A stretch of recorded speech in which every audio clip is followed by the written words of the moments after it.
చంద్రబాబు నాయుడు కాలంలో చాలా అభివృద్ధి చెందింది దేశం. ఆయన కరువు కాటకాలను ఎదిరించి నిరుద్యోగులకు ఎంతోమంది కూడా ఉద్యోగ ప్రదానం చేశాడు మహానుభావుడు. ట్రైనింగ్ లేనటువంటి వాళ్ళకు కూడా, క్వాలిఫికేషన్ మాత్రమే ఉన్నటువంటి వాళ్ళకు కూడా ఉద్యోగం ఇప్పించి ట్రైనింగ్ చేయించినటువంటి మహానుభావుడు. ఎంతోమందికి ఆయన జీవితాన్ని నిలబెట్టినటువంటి మహానుభావుడు. తర్వాత మన భాగ్యనగరాన్ని హైటెక్ సిటీగా రూపొందించినటువంటి వాడు బీజం మొట్టమొదటి చంద్రబాబు నాయుడే.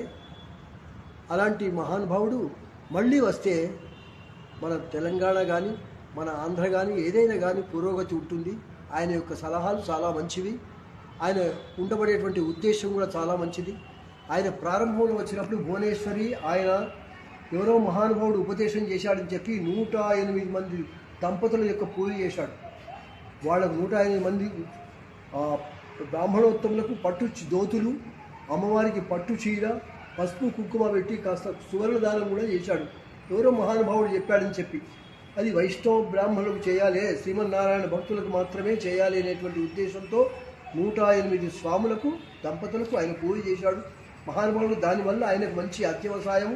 దానివల్ల ఆయన సుమారు 9 సంవత్సరాలు నిరాటంకంగా పరిపాలించాడు. ఎన్ని అడ్డంకులు వచ్చినప్పటికీ ఎదుర్కొన్నాడు. ఏవో చిన్న చిన్న పొరపాట్లు ఉంటాయి, ఒక పని చేసినప్పుడు పొరపాటు జరుగుతాయి. అయినప్పటికీ కూడా ఆయన ఇప్పటి ఉన్న ముఖ్యమంత్రులంతా పొరపాట్లు కాకుండా చాలా చక్కటి బుద్ధితో, మేధాశక్తితో, తర్వాత ఆయన యొక్క పద్ధతి బాగా ఉంది. ఆయనకు ఆ భగవంతుడు మళ్ళీ సర్వశక్తులు ఇచ్చి పూర్వ వైభవాన్ని ఆయనకు సంతరించాలని చెప్పి అఖండ రాజయోగం కూడా కలగాలని చెప్పి ఆ ఎడుగుండల వాడిని వెంకటేశ్వర స్వామిని, ఆ పరమపదంలో ఉండబడే రంగనాథ స్వామిని, మొత్తం శ్రీమన్నారాయణుని అందరినీ కూడా సర్వదేవతలను కూడా మేము ప్రార్థిస్తున్నాము.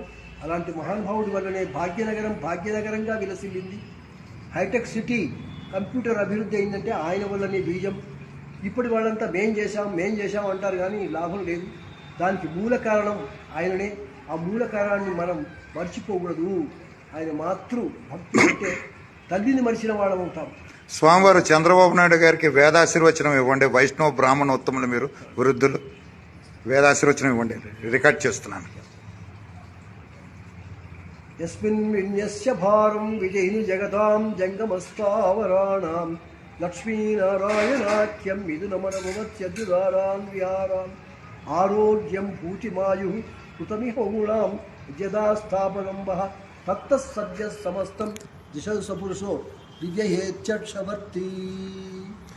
చంద్రబాబు నాయుడికి ఆరోగ్యము, ఈ ఆటంకాలు, శత్రుత్వాలు నిర్వహించి దేవుడు పెరమాళ శ్రీమన్నారాయణుడు వానికి అష్టైశ్వర్యాలు, రాజకీయంగా విజయం సాధింపజేయాలని చెప్పి మనస్ఫూర్తిగా ప్రార్థిస్తున్నాను. శతమానం భవతి శతాయు పురుష శతేంద్రియ ఆయుష్యేవేంద్రియే ప్రతిష్టతి.